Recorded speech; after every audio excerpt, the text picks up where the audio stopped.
इसमें एक नाम आया धर्मदास जी, इनकी मैं चर्चा करूंगा। एक नाम आया धर्म सिंह जी महाराज, इनकी थोड़ी सी बात करूंगा। और एक नाम आया हरजी ऋषि जी महाराज। जो पंजाब परंपरा है वर्तमान की, उत्तर भारत की परंपरा, ये इनकी हरजी ऋषि जी की परंपरा है। सारे यानी जो 5 है ना, ये इन सब की ही परंपरा जो है ये वर्तमान है, इनकी परंपरा ये है। इस परंपरा में जितने भी हरियाणा और पंजाब के संत है सब इसमें आते हैं। अब बात कर रहा हूँ मैं थोड़ी सी पाली की। पाली की क्यों कर रहा हूँ? क्योंकि जहाँ से भावनाएं जुड़ी होती हैं, व्यक्ति वहाँ के प्रति भावनाशील हुआ करता है। इनमें एक हुए श्री धर्मदास जी महाराज।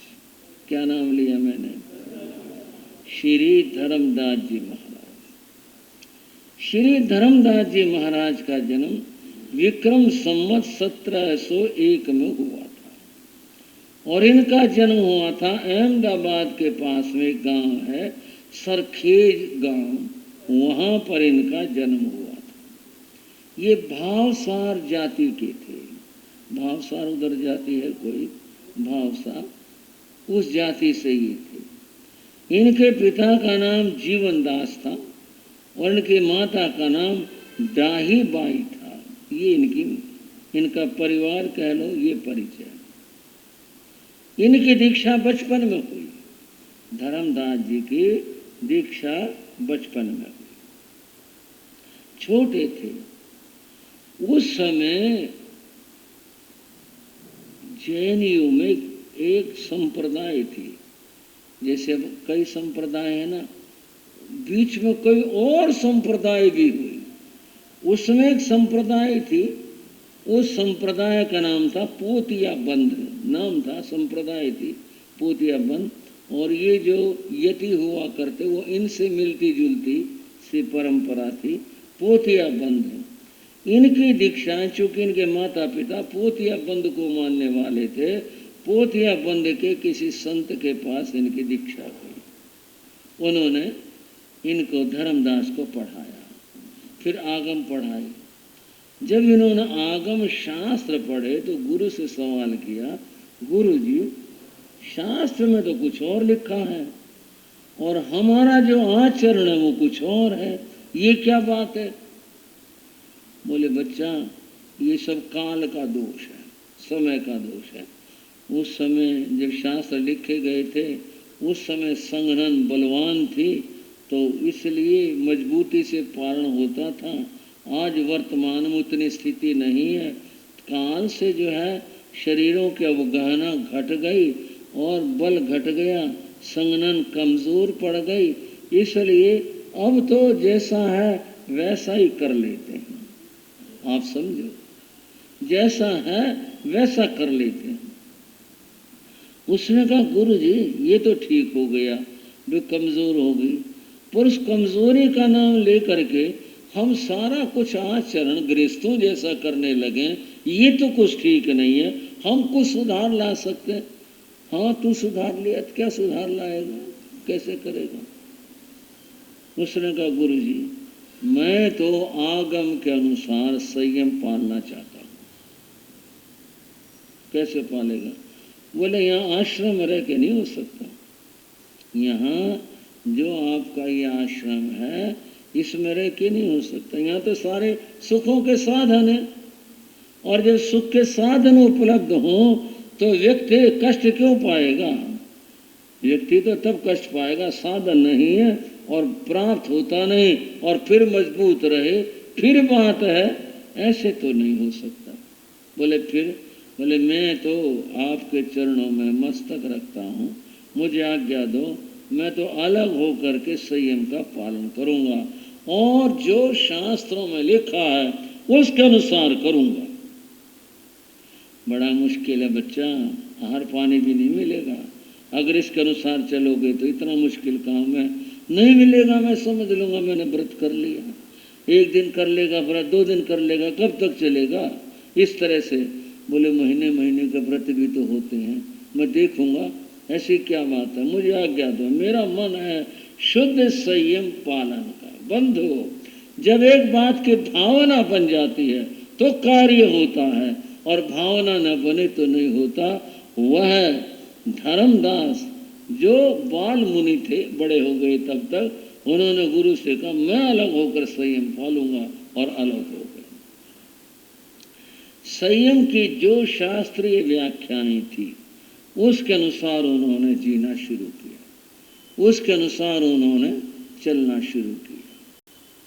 बंधुओं, क्या बात कहें, और क्या पुण्याई जागी, और क्या उनकी भावनाओं ने क्या रंग दिखाया, और क्या उनका संयम सामने आया। आगे बताने से पहले चाहूँगा अपनी श्रद्धा का परिचय दो। बोलो श्री धर्मदास जी महाराज के। उनके 99 शिष्य हुए। लो, होगी ना संप्रदाय खड़ी। कितने शिष्य हुए? अकेले अलग हुए थे गुरु से, अकेले अलग हुए, और क्या पुण्याई जागी, और क्या धर्म में क्रांति आनी थी, क्या बात होनी थी। उनके 99 शिष्य हुए। शायद कोई भाइयों कह दें एक और 100 हो जाते, और मैं कहूँ 2 हो जाते, 101 हो जाते। यूं नहीं होती बात, ये यूं हो जाते। जो हुआ इतिहास वह होता है। इतिहास यूं हो जाता, यूं हो जाता, ये इतिहास में नहीं चला करता है। उनके 99 शिष्य हुए, और उन सारे शिष्यों को उन्होंने शुद्ध संयम का बंधोपदेश दिया। ये वो जमाना आ गया था। अभी मैंने 5 नाम लिए थे ना आपके सामने, 5 महापुरुषों के। बंधुओं, उन 5 महापुरुषों के नामों के साथ में मैं ये बताना चाहता हूँ, उनसे पहले मुख वस्त्रिका बांधी नहीं जाती थी। इन 5 से पहले साधु बनते थे, ठीक है। ये यहीं से शुरू हुई, इन्होंने ही शुरू की। लवजी ऋषि ने इसका प्रारंभ किया। मुख वस्त्रिका सदोरक दोड़ा डाल करके और फिर लगाना, और इसको हर समय लगा के रखना। ये यहाँ से इन 99 ने इस बात का पालन किया। और जब 99 व्यक्ति, 99 के टोले बने होंगे, जो बने होंगे, गांव गांव घूमे तो जाना कि भाई ये धर्म है, इस तरह का धर्म है। लोगों ने बड़ी बड़ी चर्चाएं भी की, उनकी तरह तरह की बातें भी की, सब सुने और धर्म का प्रचार किया। बंधुओं, वो जो 99 शिष्य थे, श्रावकाओं और श्राविकाओं, इतिहास की बात बता रहा हूँ। वो जो 99 शिष्य थे, उनके 22 टोले बने। टोले होने सिंघाड़ा, तो मैंने किसी सिंघाड़े में 4 होंगे, किसी 5 होंगे, किसी में 2 होंगे, किसी में 3 होंगे। उन 99 के 22 टोले बने। यहाँ से हम 22 टोले कहलाए। ये जब मैं, आप तो कोई नहीं कहता, पहले मैं 22 टोले बोला करते थे जाना कर। ये जो बने 22 टोले, ये 99 साधुओं के बने, उनके बने 22 टोलों ने, यूं कहूँ मैं, धर्म का ध्वज लहरा दिया जगह जगह घूम घूम करके।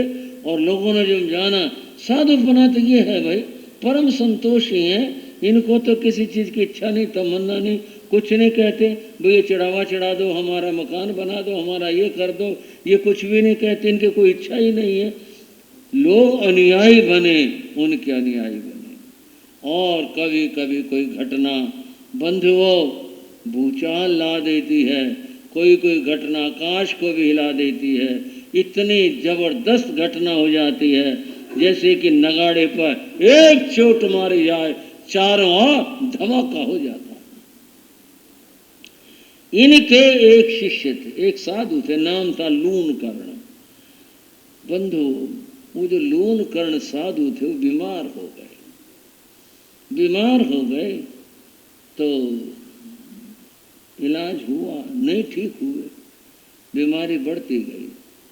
साधु लून कर्ण ने अपने साथी साधुओं से कहा कि मुझे संधारा करवा दो, मेरा शरीर अब साथ नहीं दे रहा, कब क्या घटना घट जाए कुछ पता नहीं है, मुझे जो है आप संधारा करवा दो।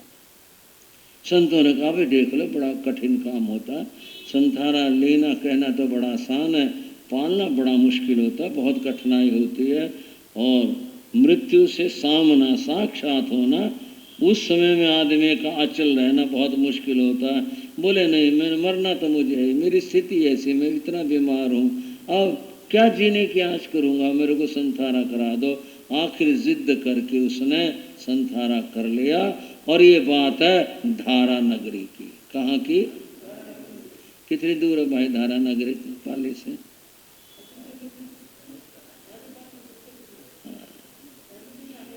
MP। ये बात धारा नगरी की है। लोन कर्ण नाम के साधु ने आग्रह करके अपने साथी संतों से संथारा ग्रहण कर लिया, उनका पट्टा लगा दिया, पट्टे पर विराजमान हो गए। लोगों को पता चल गया महाराज ने संथारा कर लिया।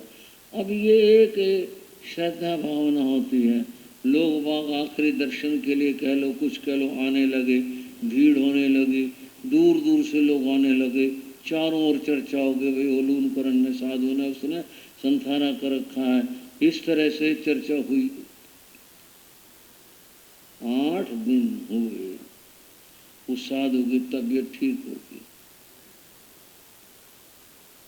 उस साधु को जो भी बीमारी थी, जो कष्ट था उसके शरीर में, वो ठीक हो गया, वो स्वस्थ हो गया। और स्वस्थ होने के बाद उसे लगी भूख। वो अपने साथी साधुओं से बोला, भाई मेरे से तो मरा नहीं जाता, मेरे को तो भूख लग रही है, मेरे को तो प्यास लग रही है, मेरे को पानी दो। अब संत जबरदस्ती तो करते नहीं, बस समझा तो सकते ही हैं। उसको समझाया, देखो जीव नश्वर है और इसका कोई भरोसा नहीं है। अब तुम्हारी ये इस समय कर्म की स्थिति बदल गई है, लेकिन मजबूत रहो, दृढ़ रहो, कोई बात नहीं है। जीवन पीछे भी मिला है और जीवन की प्रति मोह मत करो। देखो कितने लोग तुम्हारे दर्शन कर चुके हैं, चारों ओर तुम्हारे संथारे की चर्चा है, और तुम ऐसे में कह रहे हो मैं संथारा खोलूँगा। क्या साधुओं के प्रतिष्ठा रहेगी, क्या धर्म के प्रतिष्ठा रहेगी, दुनिया क्या कहेगी, ये थोड़ा सोचो, मजबूत बनो। दुनिया कुछ कहती रहे, मेरे से तो नहीं मरा जाता, मैं ज़बरदस्ती कैसे मरूं, मेरे से भूखा नहीं रहा जा रहा, मेरे से प्यासा नहीं रहा जा रहा, मुझे तो पानी ला के दो। साधुओं ने श्री संघ से कहा कि ये तो मामला खराब हो गया, गड़बड़ होगी, क्या करें। संघ ने कहा जी हम भी क्या कह सकते हैं, चलो इनके गुरु के पास चलते हैं, वहाँ जाके बात करते हैं। उस समय श्री धर्मदास जी महाराज कहीं विचरण कर रहे थे, संघ वहाँ पहुँचा। वहाँ जाके उन्होंने निवेदन किया, महाराज ऐसे ऐसे हो गया। तब तो उन्होंने ज़बरदस्ती की, हमारे साथ में संतों के साथ में संथारा कर लिया। अब वो कह रहे मैं संथारा खोलूँगा। महाराज बड़ी शर्म की बात है, सारे समाज के लिए भी संतों के लिए भी क्या करें।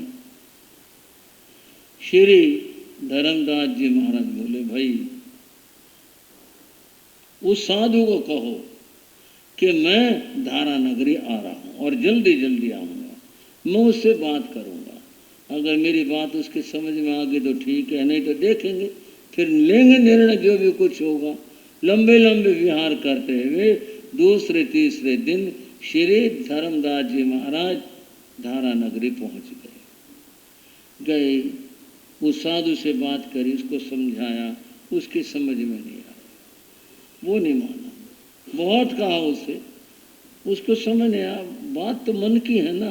और बोला मेरे से नहीं हो रहा, अब नहीं हो रहा तो ये कोई जबरदस्ती की बात तो नहीं, ये तो अपने मन की बात है। बंधु अब कुछ कहने से पहले फिर आपसे कहूँगा, प्यार से बोलना, श्री धर्मदास जी महाराज के।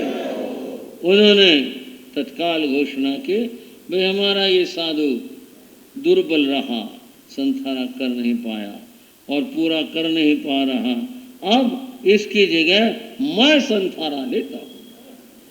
संघ ने रोका, संतों ने प्रार्थना की, गुरु महाराज ऐसा मत करो, इसकी कमजोरी है, अब जो कुछ कह देंगे भाई नहीं हुआ इससे। बोले नहीं, धर्म की अवहेलना में और अपमान मैं नहीं देख सकता, वैसा मैं सहन नहीं कर सकता। उस साधु से कहा, हटो भी यहाँ से, ये तुम्हारी जगह नहीं है, जाओ पारना करो, जाओ, चलो उठो यहाँ से। और उसकी जगह स्वयं बैठ गए। बहुत कहा संघ ने, बहुत कहा संतों ने, प्रार्थना की, बोले नहीं मैं यहाँ बैठूंगा, और उन्होंने संधारा कर दिया। कैसी दिव्यात्मा होगी, कैसे महान आत्मा होंगे, कितनी विलक्षण आत्मा होंगे। उन्होंने लूणकण साधु की जगह स्वयं संधारा ले लिया और बैठ गए। मजबूती के साथ बैठे रहे और जो भी अपना धर्म ध्यान था करते रहे, सुनते रहे। इस तरह से चला, क्रम चला, और बंधुओं एक दिन आया, संधारा सींच गए। कितनी मजबूती उन्होंने दिखाई, कितनी अद्भुत बात उन्होंने दिखाई, किस तरह से उन्होंने अपने संयम और मजबूती का परिचय दिया। धर्मदास जी महाराज का देवलोक हो गया। बाकी तो बात फिर गृहस्थों की होती है, जो भी जैसे भी शोभा के साथ में जैसे हो। अब धर्मदास जी महाराज के मैंने बताया था आपके 99 शिष्य हुए थे, उनमें से एक परंपरा आपके सामने बता रहा हूँ। धर्मदास जी महाराज के 2 शिष्य हुए, धन्ना जी और भूधर जी। भूधर जी का नाम बड़ा प्रसिद्ध है, वो शिष्य हुए। बंधुओं, भूधर जी के शिष्य हुए रघुनाथ जी। रघुनाथ जी के फिर शिष्य टोडरमल जी। टोडरमल जी और भिक्खु स्वामी, ये 2 गुरु भाई थे। भिक्खु स्वामी से 13 पंथ संप्रदाय चले। भिक्खु स्वामी अलग हो गए थे, अलग होकर उन्होंने अपना अलग संप्रदाय बनाया, और वो 13 पंथ नाम से आज प्रसिद्ध है। ये भिक्खु स्वामी वो थे। टोडरमल जी के एक शिष्य हुए दीपचंद जी। दीपचंद जी के शिष्य हुए भैरवदास जी। भैरवदास जी के शिष्य हुए जीत सिंह जी। जीत सिंह के शिष्य हुए फौजमल जी। फौजमल के शिष्य हुए संतोष चंद जी।